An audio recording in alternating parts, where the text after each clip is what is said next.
In a world that's just obsessed with moving fast and breaking things, what if the biggest secret to success wasn't new at all? What if it was actually carved into wood over 1,300 years ago? Today, we're going to unlock an ancient blueprint for resilience, a design for true endurance from the master builders of Japan. And believe me, it holds some profound secrets for anyone trying to lead today. Let's get into it. It all starts with a puzzle. This is the Horyu-ji Pagoda in Nara, Japan. It is one of the oldest wooden buildings on the planet, and it stands in a place that gets rocked by thousands of earthquakes, and yet it has never, ever fallen. How is that possible? This isn't just about architecture, it's a riddle of engineering that whispers a powerful secret about how to survive. Just take a moment and let that number sink in. Over 13 centuries. To put that in perspective, this thing was built before the Vikings even sailed to England. It's seen empires rise and crumble, and it's still there. We're about to dive into the architecture, both physical and philosophical, that makes that kind of longevity even remotely possible. All right, so here's our roadmap for today. We're going to start with the pagoda's physical secrets, then we'll move to the incredible wisdom of the master carpenter who rebuilt it. From there, we'll zoom out and look at entire organizations built to last for centuries, uncover the invisible force that holds it all together, and finally, bring it all home to see how you can apply these lessons yourself. Okay, let's start with the marvel itself. Our modern instinct is to think of strength as rigidity, the power to resist force. But this ancient pagoda, it offers a completely different idea.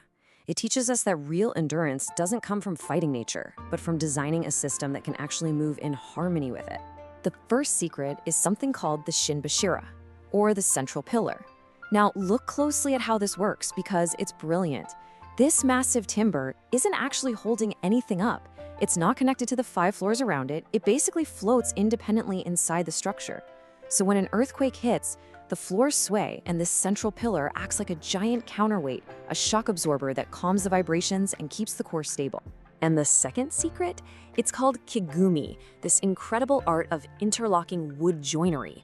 Joints, like the kanawatsugi, are put together without a single nail, not one. This allows the whole structure to flex and shift during a tremor. So instead of cracking under pressure, the pagoda literally performs what's called a snake dance, where each floor sways on its own, but stays connected before everything just settles right back into place. It's a system designed to move. So, let's recap. You've got a stable core, the Shinbashira, and you have flexible connections, the Kigumi. That combination right there is the physical blueprint for resilience. Now, let's explore how this architectural genius is also a powerful metaphor for how any organization can be built to withstand its own kinds of shocks, whether they're from an earthquake or an economy. This is where the two philosophies really come into view. The modern skyscraper is built for rigidity. Its whole purpose is to fight force. But as we know, under extreme pressure, what's rigid often snaps. The ancient pagoda, on the other hand, is built for flexibility. It doesn't fight the earthquake, it literally dances with it. It adapts, it absorbs the shock, and it endures. Now that is resilience by design. But this whole philosophy, it's not just about wood and joints. It's about people. And that brings us to a legendary master carpenter, a man named Tsunekazu Nishioka. He was the Toryo, the head carpenter, who led the restoration of these incredible ancient temples. And he was known as Oni, the devil, because of his uncompromising standards and just profound wisdom. You see, Nishioka was the keeper of the Kuden. These were the sacred oral teachings passed down for over 1,300 years. These weren't things you could just read in a book. They were the secrets of the craft, embodying a deep philosophy that you could only learn through years of experience and dedication. They were, in a way, the invisible architecture behind all the work. This is one of Nishioka's most famous teachings. So what on earth does he mean by that? He's saying you can't just look at the raw material right in front of you. You have to understand its whole story, where it grew, which side faced the sun, how it survived the storms. You have to understand its entire life to know its true character and its true strength. Now think about that from a leadership perspective. A great leader shouldn't just hire for a list of skills on a resume. To build a truly resilient team, you have to buy the mountain. You need to understand a person's roots, their history, their unique character. Because only then can you put them in a role where their natural strengths, shaped by their whole life's journey, can really shine. And here's another gem from the Kudingum that completely redefines what a leader is supposed to do. A leader's job isn't to force everyone to think the same way. It's to harness the unique kusei, or the individual quirks and habits of every single person. The goal is to organize 100 different perspectives into one unified, much stronger whole. In this model, diversity isn't a challenge. It's the very thing that gives the structure its strength. So this philosophy of long-term thinking isn't just for carpenters.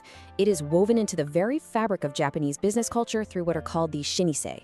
These are ancient companies built to last for centuries, not just for the next quarter. Just look at this number. It's staggering. Japan is home to over 33,000 companies that are more than a century old. A construction company called Kigumi was founded way back in the year 578. It's been operating continuously for over 1,400 years. I mean, how is that even possible? Well, it takes a fundamentally different way of thinking. And that longevity comes from this really stark contrast in philosophy. The modern corporate world so often runs on a quarterly mindset, right? It's all about short-term profit. But the Shinise, they embrace a century mindset. They're focused on long-term prosperity. They don't just chase wealth, they protect their reputation. They're not thinking in quarters, they're thinking in decades. And their main goal isn't just to grow, it's to endure. And this long-term focus is perfectly captured by the noren. It's that little curtain you see hanging at the entrance of a shop, but it represents so much more. It's the company's reputation, its credibility, its honor. A stain on the noren is a stain on the family itself. Protecting it is the absolute top priority, because reputation is the foundation of long-term survival. So we've looked at the physical joints of the pagoda and the philosophical joints of leadership. But what's the ultimate, invisible joint that holds all of these resilient structures together? Well, it's simple. It's trust. And this trust is actually written into a principle called Sanpo-Yoshi, which means three-way good. It's an old merchant philosophy that says for any transaction to be truly sustainable, it has to benefit three parties: the seller, the buyer, and the community around them. Now, this isn't just a feel-good slogan, it's a structural principle.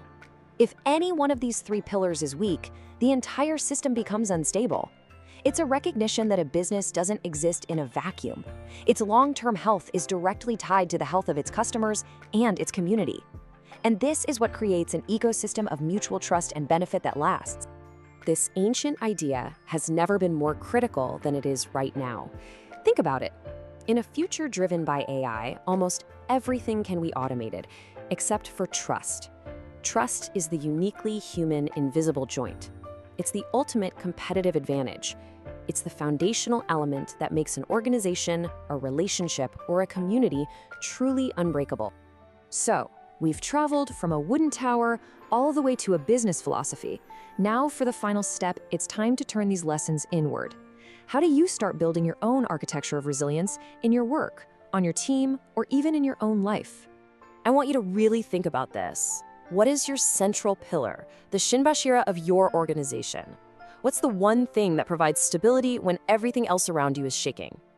Is it a set of non-negotiable core values, a mission that guides every single decision, or is it that deep, unshakable trust you've built? Identifying and strengthening that core is the first step to weathering any storm. And really, that's the ultimate lesson here. Resilience isn't about being immune to shock or change. It's not about building thicker walls or a more rigid frame. The most enduring structures, whether they're made of wood or of people, are not built to be unmoving. They are built with a strong core and flexible connections, which allows them to absorb pressure, to adapt, and ultimately, to dance with the forces of change.